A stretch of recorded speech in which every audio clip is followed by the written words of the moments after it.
Esto ahora la Tierra, pero con una historia de amor, Tati, que para mí ranquea entre las 5 más apasionantes de la historia argentina. Primero por la ternura y por el amor que se profesaron estos dos personajes.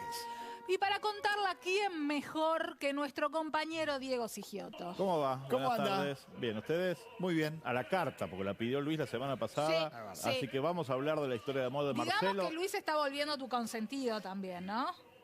¿Te Digamos que acordás tu que- hay preferido. celo. Sí. ¿Te acordás que al principio era la inversa? Porque Sí. Sigiotto me peleaba y estaba con vos Y todo el ahora- año pasado. Y ahora trabajaste para convertirte en el preferido. Una Bueno, historia a está la bien, carta, está bien. una historia a la carta. No, ¿por qué digo? Porque ambos personajes son potentes y vivieron una historia de amor eterna para mí. Vos la semana pasada la llamaste algo así como acoso. ¿Hubo acoso acá? En el noviazgo sí. En realidad, a ver, hubo, vamos a decir la verdad, hubo. ¿Cómo se conocieron? Bueno, primero, Marcelo Torcuato de Alvear, presidente de la Nación, pero muchos años después, 1922-1928. Ok. De joven, bueno, él venía de una familia de la élite. Era obviamente uno de los Alvear. Saben que a fines del siglo XIX se decía que la Argentina estaba regida por la AAA, que nada que ver con la AAA que después vamos a No, conocer no, en los 70. Estos eran los Alvear, los Álzaga y los Anchorena. Epa. Los Alvear, obviamente una familia de la élite. Él además era, por el lado de padre, nieto del general Alvear. Por el lado de madre, era nieto del general Ángel Pacheco. Así que venía de dos familias. ¿Te suena Don Torcuato y General Pacheco? Están cerquita. En la zona norte. Claro. Bueno, esas tierras obviamente eran de Torcuato de Alvear, el padre de él, y del abuelo de él, General Pacheco. Pero entre nos, para aprender un poco la historia, A ver. iban a la escribanía estas familias y decían, voy a pagar tantos dólares por metro cuadrado, o le decían, de acá para acá es tuyo, de acá para acá es mío. Ya tenés la respuesta. Era lo segundo. 8.66 de frente. No, obviamente. Aparte en esa época pensá que eso era todo el campo. Claro. Entonces, bueno, no había este loteo ¿Por qué no en tuvimos terrenos un tan abuelo chiquitos. así, Tati? ¿O por qué no injusta nacimos fue? en esa época? Andás a ver. No, bueno, pero la cuestión había que es nacer en esa época, en esa familia. en la élite, obviamente, obviamente. Bueno, la cuestión es que él era uno de los jóvenes de la élite. Hablamos el otro día de los dandies, estos cajetillas de fines del siglo XIX. Él fue uno de los primeros que tuvo auto en Buenos Aires. Epa. Uno de los primeros que corrió la primera carrera, bueno, el que corrió la primera carrera de autos en Buenos Aires junto a Aarón de Anchorena, que hablamos la semana pasada, Sí. este que cruzó por primera vez. El río con globo. Exactamente. Sí, me acuerdo perfecto. A ver, él podemos pensar que como era alguien de la élite, era un tipo tranquilo. En realidad era un patotero. ¡Apa! El término patotero se acuñó en esa época y justamente Marcelo T. de Alvear era un patotero. Se reunían en una confitería que ya no existe más, que era la confitería del Águila.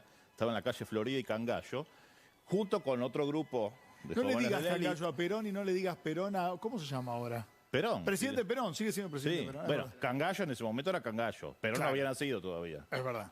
Entonces, Un dato, todo un entonces dato. era la calle Cangallo. Bueno, 1898 llega Regina Pacini. ¿Quién era ella? Una cantante lírica portuguesa. Viene a su debut acá a Buenos Aires. Debuta en el Teatro Politeama. ¿Dónde estaba el Politeama? ¿En Cric, dónde? cric. Sí. Se No está- aprendimos la si va lección. para- si No va a venir a aprendimos. tomarnos lección, yo No, me no, retiro. no. Yo falté Porque hoy, yo ¿eh? no estudié No. para Pará, que tenemos un internet acá. te di el pie, Bremer. Pensé Pará. que... Galgo, una vez que no estudiamos. No me ponga el sonido este, que ¿cómo sonaba? ¡No! El burro, me pone el burro. Corrientes y Paraná. Se está levantando ahora un gran edificio donde durante muchos años hubo una playa de estacionamiento. Ahí estuvo el Politeama. Mirá la sala lo que era. Ahí lo vemos en la foto. Impresionante ese teatro. Bueno, ahí debutó Regina Pacini en 1898. Marcelo, bueno, era un picaflor. Ya lo conocían las señoras de todo Buenos Aires. Fue a ver a Regina Pacini a su debut y le llevó una joya de regalo y un ramo de flores amarillas. ¿Cómo para arrancar? Tati, así nomás. Tranqui. Tranqui. ¿En Igual qué se que, inspiró? igual que Luis cuando nos conocimos, que me trajo una joya y un ramo de flores Una qué te- amarillas. esmeralda, decía una Sí. esmeralda. Trucha, pero Sí. era una esmeralda. Es verdad. ¿Con qué te quedaste? Con las dos cosas. Bueno, obvio. ella no. Ella ya había escuchado de la fama de este hombre, de este picaflor, de este dandy, entonces dijo, me quedo con las flores, las joyas se las devuelvo. Obviamente, cuando él le hizo esto, se quedó con la sangre en el ojo. Ahora te voy a perseguir hasta que me des el sí. La o sea que ahí, persiguió- hoy por hoy, a la luz de la historia, esto hay que encuadrarlo en su tiempo histórico. Hoy sería un acoso, otro de los tipos de violencias hacia la mujer. En ese momento estaba bien visto que un caballero de dinero cortejara con esas formas a una pretendida, aunque esta mujer dijera que no le interesara. Dijo que no, ¿sabés cuánto tiempo? ¿Cuánto? 5 años dijo que no. Y Eso él, Date cuenta, Papu.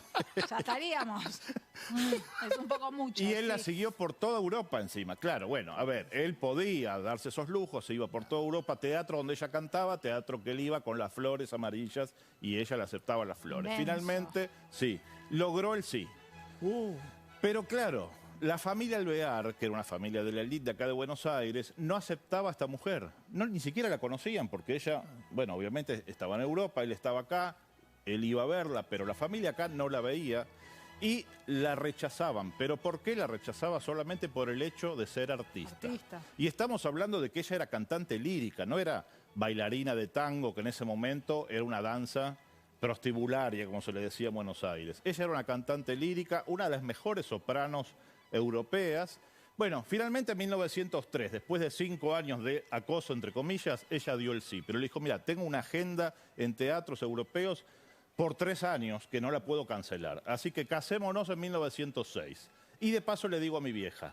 La vieja aceptó, la vieja de ella dio el ok, pero los Alvear no quisieron saber nada. De hecho, cuando él se casa en Lisboa, no fue nadie para la boda de él. Claro. Solamente un sobrino que estaba de paso por Europa, el famoso tour que hacían por Europa la gente de la élite, fue a la boda del tío, pero el resto no quiso saber nada. Las cuñadas, viste que las cuñadas son bravas, bueno, las cuñadas de Regina, pobre, le daban vuelta la cara directamente. Claro. Él no se Porque, hacía mucho vamos problema. a poner también en otro contexto histórico. En aquel momento, por más que sea una gran cantante de óperas, aquellas mujeres que se dedicaban a disciplinas artísticas no eran las mejores miradas por el No. prejuicio de la época. Digo, en algún momento se asociaba el hecho de, a ver, el comercio sexual de las propias mujeres con las mujeres artistas. A ese nivel de ignorancia se vivía en ese momento. En esa época, exactamente. Bueno, él no se hizo ningún problema. ¿Sabés dónde se fue a vivir? A París.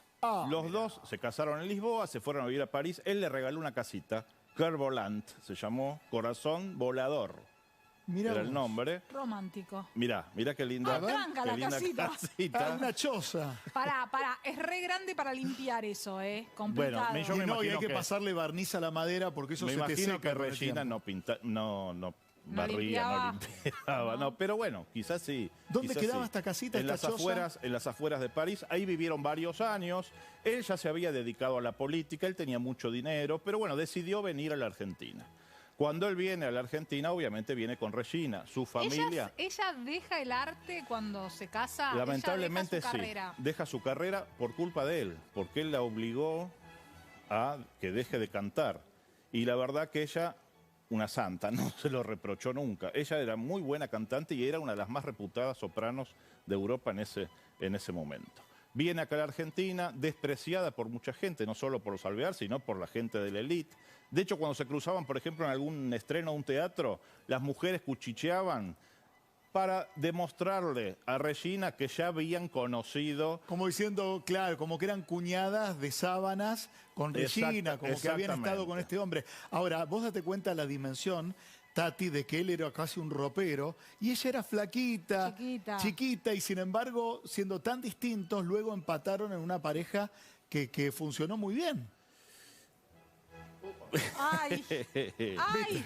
Te dije que la preferida sos vos. Viene Parece a que la pelearme. pareja no funcionó tan bien. Igual me llevo el término. Pará.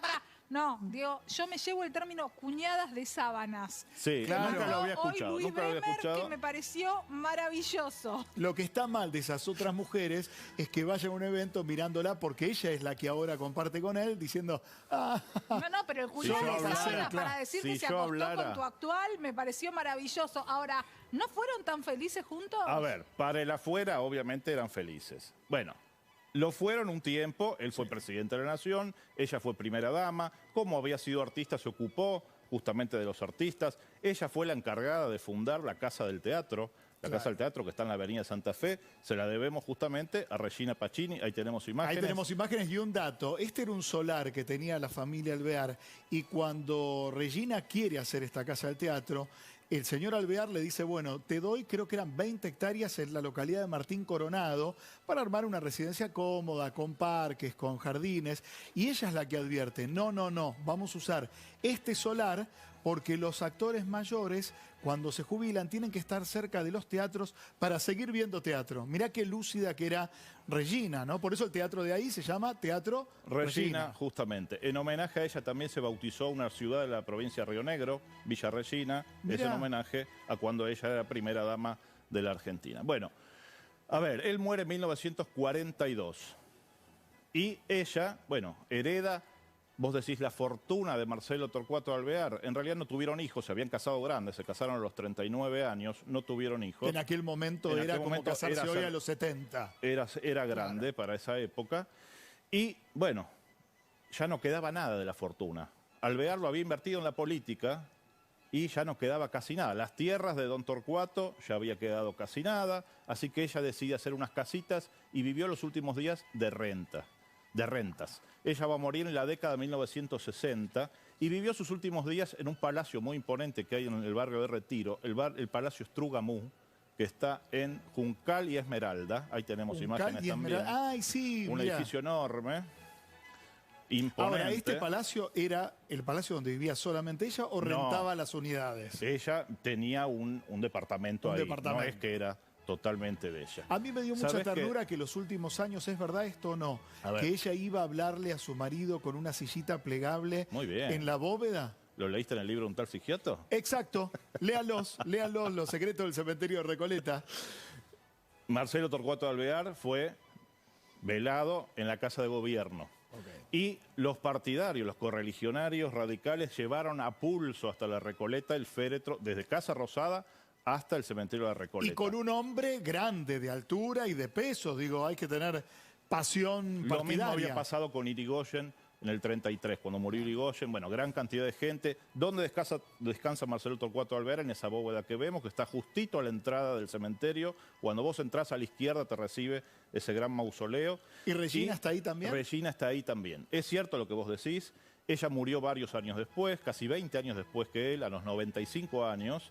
Y ella iba los domingos al cementerio, le llevaba un ramo de flores, se quedaba hablando con el féretro y después invitaba al cuidador a comer un plato de fideos por algún restaurante de la zona. Era la rutina al cuidador de la bóveda. Claro. ¿Sí? Y era la rutina que ellos tenían todos los domingos. O sea, lo que no hacía con su marido lo empezó a hacer con el cuidador de la tumba, que era compartir el almuerzo dominical. Sí, si lo pones así, sí, pensé que ibas a decir. No, esos son una señora de 95 años. Yo pensé que nos íbamos al pasto, pero una señora grande. Su pensamiento se fue al pasto. Porque yo hablaba... El de ambos. ¿Vos también, Tati? Nosotros nos miramos con Diego y tuvimos miedo. Sí. No. Compartir el almuerzo, que para una señora adulta mayor debe ser un momento de mucha soledad el almuerzo del domingo, salvo que tenga descendencia. Y con alguien, bueno, nada más y nada menos que el cuidador de la bóveda de su marido. ¿Sabés quién le fue a dar el pésame ahí al Palacio Strugamú cuando muere Marcelo Torcuato Alvear? Una de sus cuñadas con la que peor se llevaba, que era una señora de la élite, que era nada más y nada menos que María Unzué de Alvear. María Unzué de Alvear era la señora en la década del 40, la que años después se va a enfrentar con Evita. ¿Por qué? Porque era la presidenta de la Sociedad de Beneficencia. Era cuñada, porque María Unzué se había casado con Ángel de Alvear, hermano de Marcelo. Le va a dar el pésame, a pesar de que nunca la había querido recibir en su casa. ¿Por qué? Porque en la casa de María Unzué no se recibía a gente separada ni a gente artista. ¿Y qué le dijo cuando le fue a dar el pésame? Pensá, ¿qué le pudo haber dicho? No le sé. cerró la puerta en la cara. No la quiso recibir y me parece bárbaro. No, esto fue una pregunta, no es que no sabía la respuesta, Galgo. Dios mío, mira, despedilo vos porque hoy Sigiotto vino de malas conmigo. Diego, yo no fui. Hoy le trajiste a pedido delivery lo que te pidió. Dale. ¿Cuándo nos van a dejar ir a grabar a la Recoleta? Eso. Es una buena pregunta. ¿Sabés que más de un año? ¿Cómo se llama la directora del cementerio? La directora se llama Sonia del Papa Ferraro. Sonia, acá, mirá, lo hacemos con todo público. cariño, vamos con el señor Sigiotto. Con mucho respeto. Yo voy con mucho respeto. Vamos con tapaboca y con el mayor de los respetos no creemos que en ese espacio podamos llegar a contagiar a nadie si estamos solos. Digo, porque todas las personas ya partieron. Pero Así que vos- ábranos las puertas del cementerio. Vos sabés que desde marzo del año pasado, desde que comenzó la pandemia y la cuarentena, que el cementerio de Recoleta lamentablemente está cerrado. No solo para si queremos ir a hacer una nota, sino si quieres hacer una visita recreativa, está cerrado. Sí, para ir a llevar flores a A los Regina Deudos. o a Marcelo. Gracias. Gracias a ustedes.